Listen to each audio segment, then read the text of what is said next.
of people. So there's 1 million new votes up for grabs in Florida. There was an amendment that was passed, Amendment 4, I believe, that returned the voting rights of 1 million felons.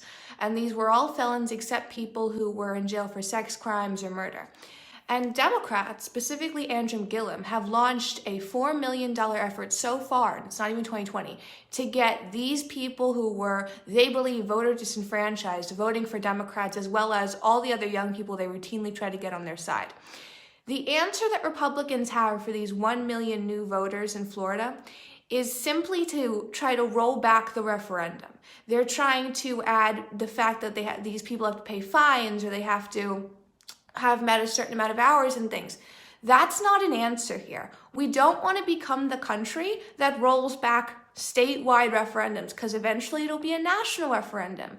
And we all know how well that's worked out for the people in the UK. So with 1 million new votes up for grabs, there has to be an actual effort to not only register these people, because with a lot of these people, we don't know how many of them are registered because we weren't keeping any sort of data on how many felons are registered in Florida. There has to be an effort to sell voting for Republicans to them.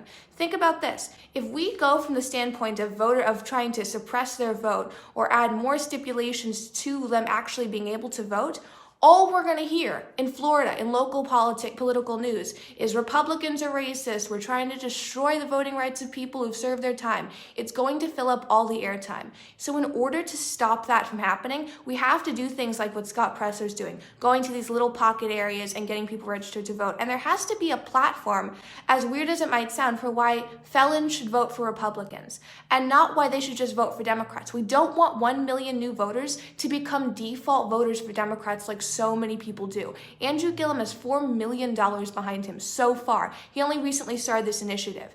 And just to think about how much noise will be made by social justice warrior activists in Florida if Republicans try to roll back a statewide referendum that passed with 65% of the vote, and how much negativity will come from that. It will eat up all the time Trump has to talk about real issues in Florida. We can't let that happen. So stop trying to roll back the referendum. If you're a Republican who can get people registered to vote, go to these areas. Get them registered to vote, talk to them, or at least go to the local GOP chapters and ask them what is the plan to get these people registered to vote. Because going from the standpoint of trying to get them to pay fines before they can vote, by adding more stipulations to this referendum, is going to seem undemocratic, and it's going to alienate any inroads you might have with people who are already felons or people who associate in those areas that we've already created. It's detrimental to Trump's 2020 Florida plan.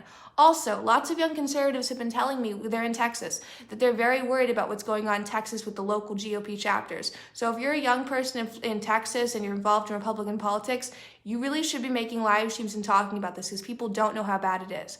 But overall, if you're in the Florida GOP system, if you're a voter in Florida who votes Republican, don't go along with this. We're going to just suppress their right to vote, and we're going to add more fines. It's going to make us look bad and eat up all of Trump's time talking in 2020 about the real issues of Florida. We can win Florida again, but there's 1 million new votes up for grabs.